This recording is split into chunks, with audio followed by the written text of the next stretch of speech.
자, 오늘은 다시 사도행전 11장으로 왔는데요. 좀 본문은 길지만 사실은 앞에 나온 내용의 반복이기 때문에 그렇게 긴 것은 아닙니다. 자, 베드로가 고넬료 집에서 말씀을 전했죠. 그런데 이 소식이 예루살렘에 전해졌습니다. 그래서 베드로가 예루살렘으로 돌아가는데 사람들이 베드로를 비난하는 것입니다. 2절에 보니까 베드로가 예루살렘에 올라갔을 때에 할례자들이 비난하여, 그래서 비난한다, 디아크리노라고 하는 이 비난한다고 하는 단어는 사실 10장 20절에서 나온 단어와 똑같은 단어입니다. 거기 보면 일어나 내려가 의심하지 말라, 이 의심하다라는 단어와 단어가 아예 똑같은, 철자가 똑같은 단어입니다. 그러니까 여기서 비난하지 말라라고 비난한다는 것은 의심한다와 같은 그런 의미를 가지고 있는 거죠. 그러니까 예루살렘에 있던 사람들이 베드로가 올라온 것을 보고 베드로를 이제 의심하는 겁니다. 이놈 진짜 예수님 믿는 사람에게 뭔가 좀 잘못된 거 아니야? 그동안 우리가 가지고 있었던 거 전혀 딴 행동을 하고 있다니 하면서 베드로를 의심하고 비난한 것입니다. 자, 여기 이 사람들, 비난했던 사람들, 할례자들이라고 되어 있죠. 이 할례자들이라고 하는 것은 일반적으로는 유대인들이 할례자들입니다. 할례 받은 사람들이죠. 유대인들은 누구나 다 할례를 받습니다. 자, 그런데 여기서 할례 받은 자들이라고 하는 것은 유대인 가운데 그리스도인, 유대인으로서 그리스도인인 그러한 사람들이었습니다. 유대 문헌인 희년서에 보면 이방인과 식사 함께하는 것을 금지하는 이런 규정이 있습니다. 내 아들 야곱아, 너는 내 말을 명심하고 내 조부 아브라함의 명령을 지켜라. 이교도들과는 식탁을 같이 하지 말며 그들의 불의한 행위를 좇는 일이 없도록 하여라. 또한 그들의 동료가 되어서는 안 된다. 그들의 길은 모두 그릇되어 품위가 없고 불결한 것뿐이다. 이러한 것들이 유대인들이 전통적으로 받은 가르침이었어요. 그러니까 이방인들과 함께 한다라고 하는 것 자체는 상상도 할 수 없는 일이었습니다. 식사를 함께 한다. 그것은 단순한 식사 행위가 아니었죠. 따라서 베드로가 이방인의 집에 들어가서 있었다. 근데 물론 여기서 이방인의 집에 들어가 식사하였다라고 하는 그러한 표현은 없지만 고넬료가 베드로에게 더 머물라고 요청했던 그러한 내용을 보면 분명히 함께 식사했다고 하는 것은 충분히 그냥 논리적으로 우리가 이해할 수 있는 그러한 내용입니다. 그러니까 이것이 예루살렘에 있던 유대인 그리스도인들에게 굉장히 이게 거리낌이 된 거예요. 야, 그래도 우리의 지도자인 베드로가 그렇게까지 할 줄이야, 이렇게까지 할 줄이야 라면서 베드로를 비난하고 의심하고 있습니다. 실제로 유대인들은 그들의 음식의 정결법을 지킴으로 인해서 그들의 믿음을 또한 지켰던 것이죠. 그래서 단지 이것은 음식 문제가 아니라 그들의 신앙 문제이기도 하였습니다. 그러자 베드로는 그 일들을 설명합니다. 4절, 베드로가 그들에게 이 일을 차례로 설명하여, 그래서 차례로 설명한다라고 하는 것은 일이 일어난 순서대로 설명했다는 뜻이 아니고 이해할 수 있게 설명했다는 의미가 담겨져 있습니다. 차례로 설명했다는 것은 이들에게 무슨 일이 일어나는지 파악하지 못하고 있는 이 예루살렘에 있는 유대인 그리스도인들에게 그들이 이해할 수 있게 설명하는 것입니다. 그리고 실제로 이제 베드로는 그가 경험한 것을 설명하죠. 그가 환상을 본 것들을 이야기해 줍니다. 그래서 하늘에서 보자기가 내려왔는데 거기는 온갖 먹을 수 없는 것들이 있었던 것, 그러한 것, 또한 하늘에서 음성이 들린 것, 잡아 먹어라, 하나님이 깨끗하게 하신 것을 내가 습되다고 하지 말라, 이러한 음성을 3번씩이나 듣고 있었던 일을 그대로 보고를 하죠. 그러면서 이러한 사이에 하나님께서는 고넬료에게도 일하고 계셨고 베드로에게도 또한 동시에 일하고 계셨어요. 근데 바로 이때 세 사람이 바울이 유숙하고 있는 집을 찾아온 것입니다. 11절에 마침 세 사람이 내가 유숙한 집 앞에 서 있으니, 10장 19절에서는 두 사람으로 되어 있어요. 그래서 두 사람이라고 하는 그 밑에 보면, 주위에 보면 세 사람이 이렇게도 해석할 수 있다라고 되어 있는데 아마 이 숫자에는 혼동이 있었던 것 같아요. 기록하던 누가가 혼동하며 기록했는지 모르지만 이렇게 세 사람이 그가 살고 있는 곳으로 온 것입니다. 성령님께서는 의심하지 말라 하였고 베드로는 이들을 따라서 고넬료의 집에 가게 된 것입니다. 그때 함께 했던 사람은 모두 6명으로 12절에 나와 있죠. 자, 6명이라고 하는 것은 베드로의 이 말이 실제임을 법적으로 인정할 수 있는 숫자가 넘는 것입니다. 두세 사람인데 증인이 될 수 있다. 세 사람 이상이 같은 말을 한다. 네 사람, 다섯, 6명이나 되는 사람이 베드로가 정말 그랬습니다라고 하면 그것은 어떤 법정에서도 인정받는 그러한 증언이 되는 거죠. 6명이 함께 베드로가 올라갔습니다. 자, 올라가서 보니까 고넬료 역시 천사의 말을 듣고 있었고 요빠에 베드로를 모시러 보낸 그 모든 것을 알고 듣게 되었죠. 이 이야기는 우리가 이미 본 이야기입니다. 근데 베드로가 이렇게 쭉 설명을 하는 것입니다. 결국 베드로는 고넬료의 집에 들어가서 사실은 음식을 먹으러 들어간 것이 아니라 결국 하나님께서 성령님의 음성으로 그를 감동시켜 고넬료의 집으로 가게 하시고 또한 고넬료를 감동시켜 베드로를 초청하게 함으로 그 집에 복음을 선포하게 하시고 그 집을 통하여 이방인에게도 하나님께서 어떻게 역사하시는지 보여주시려고 한 거예요. 그러니까 베드로가 고넬료 집으로 간 목적은 음식이 목적이 아니라 말씀을 전하러 간 것, 그것이 가장 중요한 목적이었습니다. 이렇게 베드로는 고넬료의 집에 가서 말씀을 전하게 되어 엄청난 일을 경험합니다. 그것은 그가 말씀을 전하는데 성령님의 강력한 역사가 일어난 것입니다. 그래서 베드로는 생각하기에 이게 정말 놀라운 일이구나. 15절에 보니까 내가 말을 시작할 때 성령이 그들에게 임하시기를 처음 우리에게 임하신 것과 같이 성령 강림절에 있었던 그와 같은 일이 그날 이 고넬료 집에 일어난 것입니다. 그래서 이 고넬료 집에 있었던 사건은 이방인들에게 나타난 성령 강림의 강력한 역사였어요. 그때 베드로가 딱 말씀이 떠올랐습니다.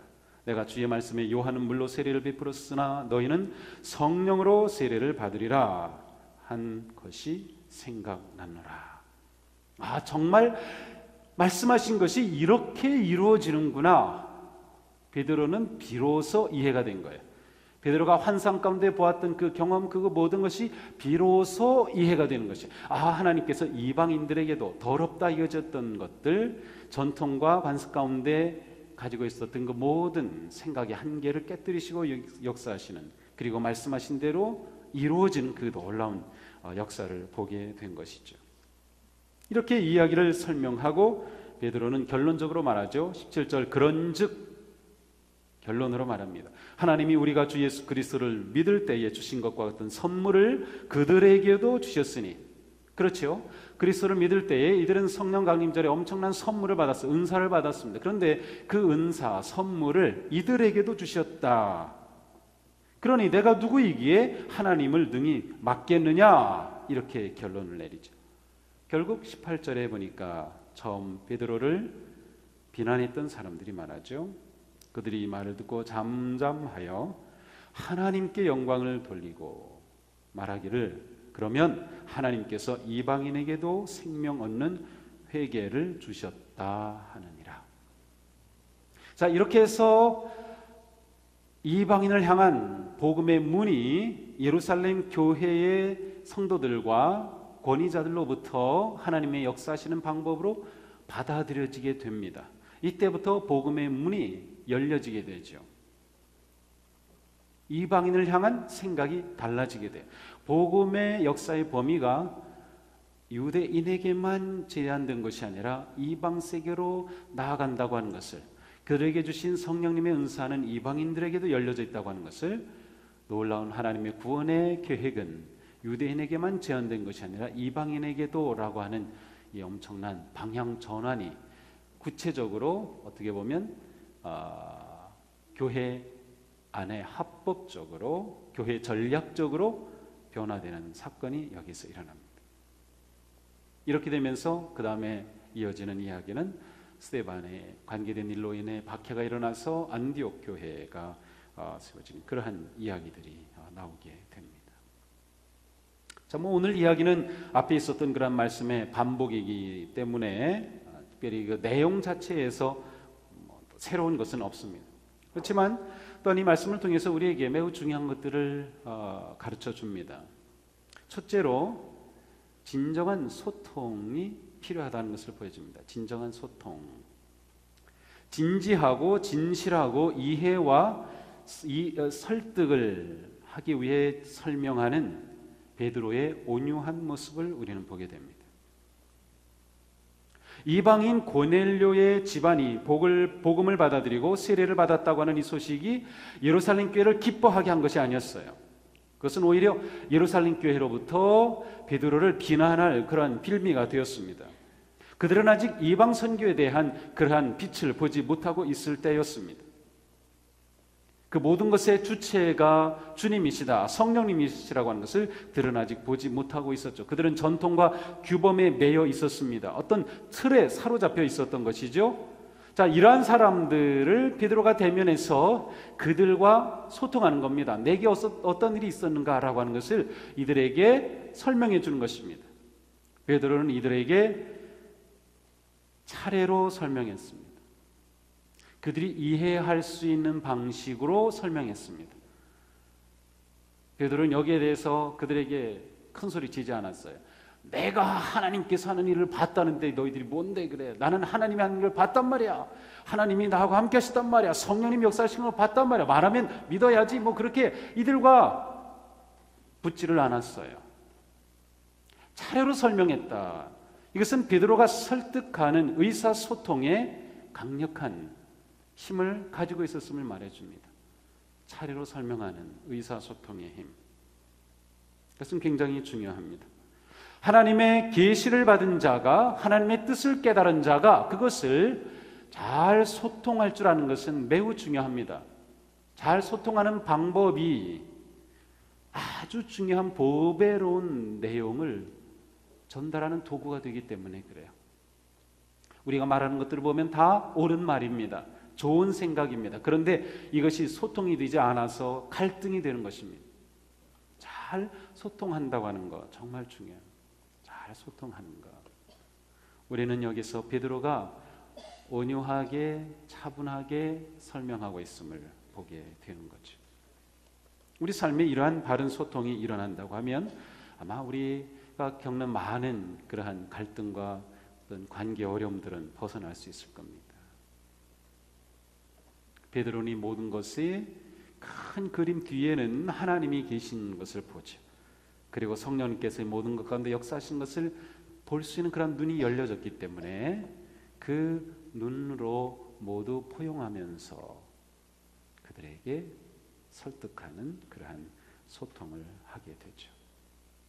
이러한 베드로의 온화한 대답을 듣고 그들은 하나님께서 정말 이방인에게도 회개의 기회를 주셨구나 하는 것을 받아들이고 하나님께 영광을 돌리고 그들의 선교 전략을 가지게 되는 것입니다.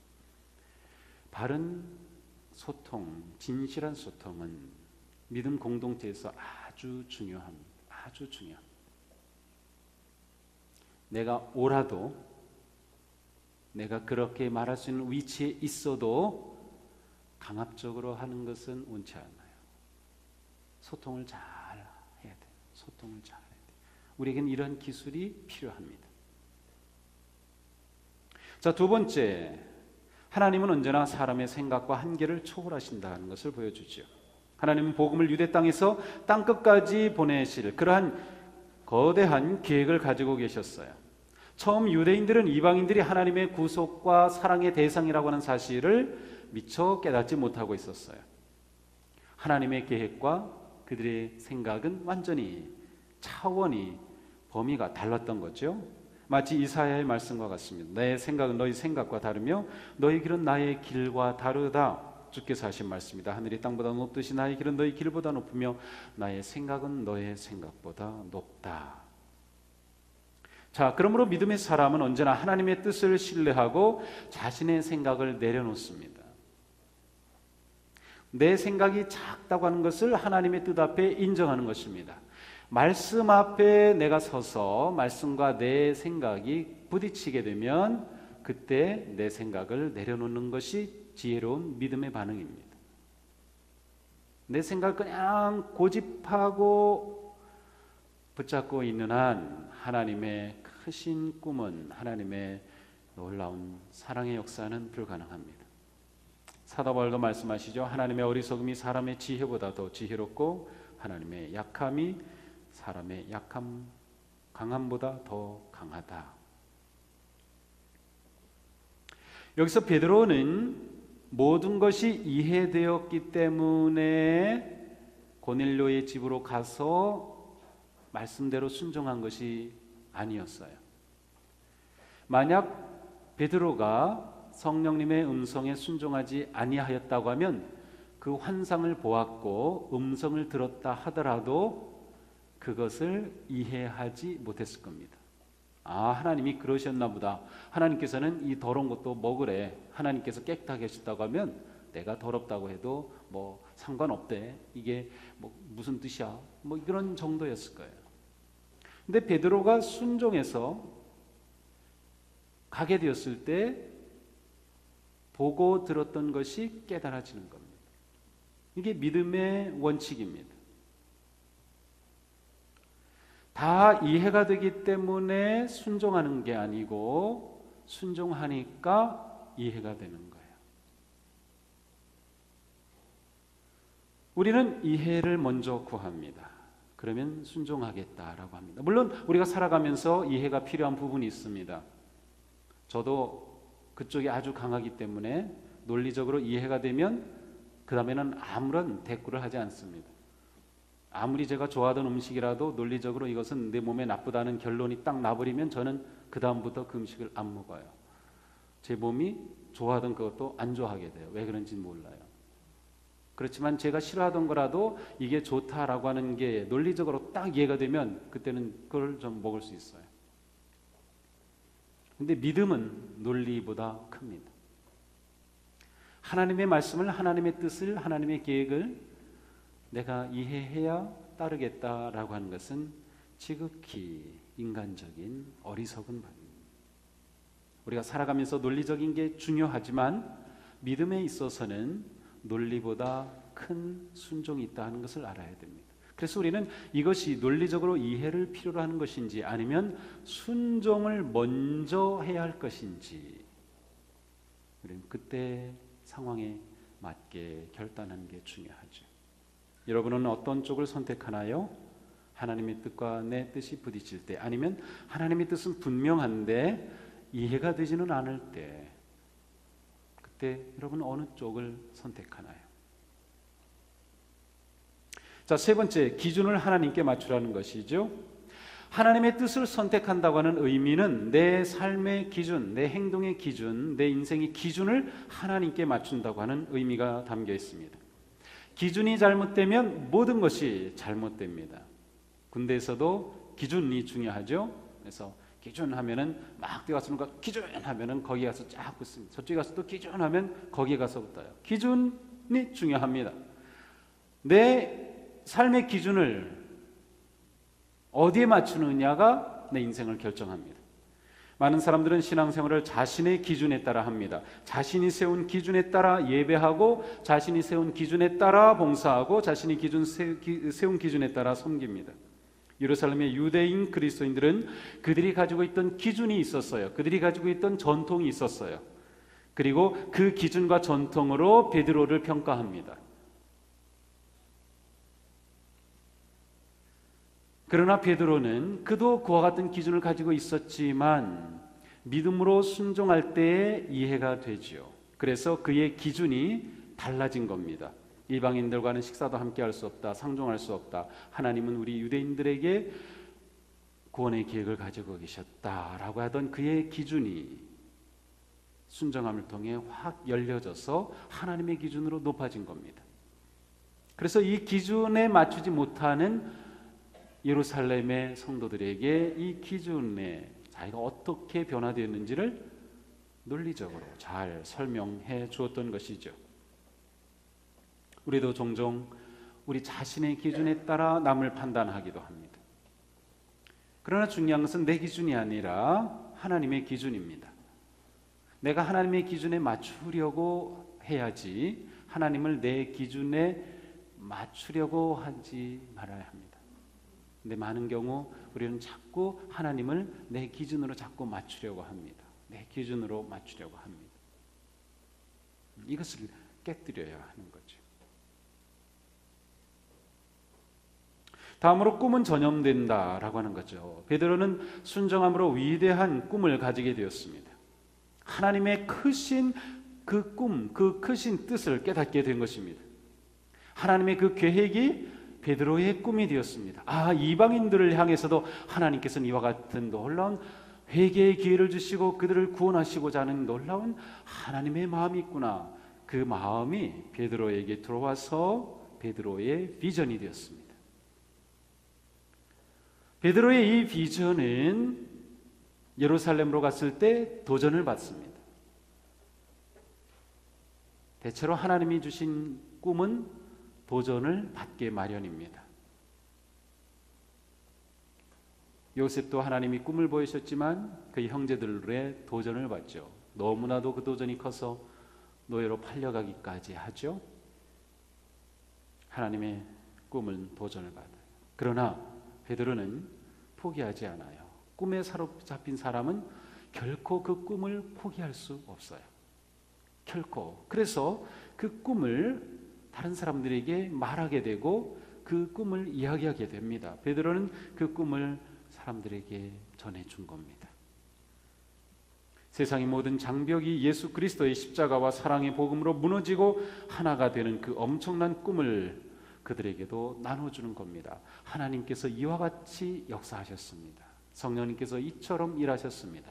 우리가 받은 은사, 이게 우리 것만 되는 줄 알았는데 이방인들에게도 똑같이 은사를 주셨습니다. 그렇다면 그들도 하나님의 자녀가 될 수 있다는 게 아닙니까? 이 얼마나 놀라운 꿈입니까?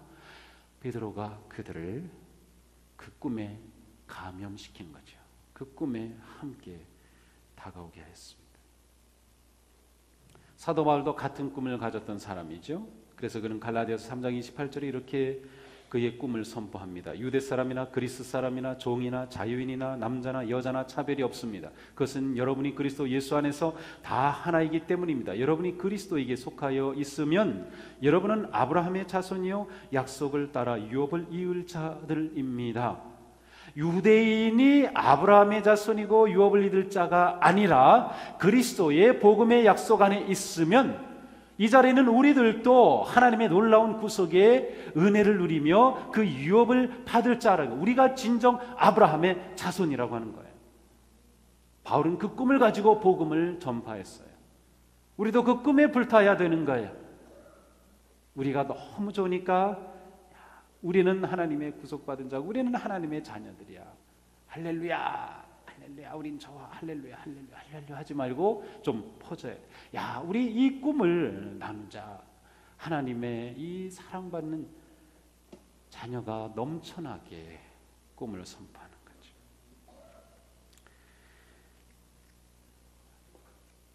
예루살렘 교회 그리스도인들은 베드로를 만나서 새로운 꿈을 가지게 됩니다. 그리고 그 꿈을 향해 함께 나갑니다.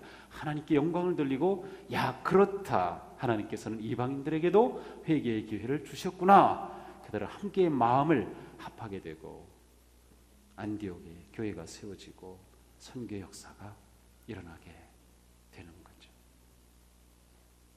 그들이 베드로를 만나서 꿈에 감염된 것처럼 우리도 누구를 가까이 하고 만나느냐는 매우 중요합니다. 사람을 차별해서는 안 되지만 우리의 자녀들이 누구와 사귀느냐 하는 것은 매우 중요한 문제입니다. 우리가 또한 누구와 가까이 하느냐는 매우 중요합니다. 우리는 가까이 하는 사람을 닮게 되고 전염되기 때문에 우리가 가는 곳마다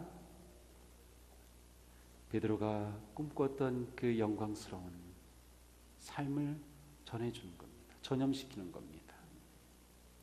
복음 안에서 모두가 자유한, 복음 안에서 모두가 평등한, 복음 안에서 모두가 하나님의 자녀가 되는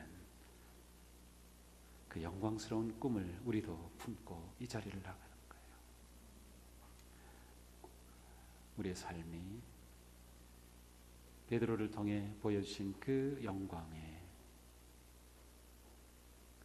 감동하고 기뻐하고 기대하고 우리 삶 가운데서 그 놀라운 일이 이루어질 것을 바라보면서 우리가 복되고 아름다운 그러한 믿음의 공동체, 우리 동수교회에 세워가는 우리 성도들 되시기를 주님의 이름으로 축복합니다. 이 시간 우리 다 같이 통성으로 기도합시다.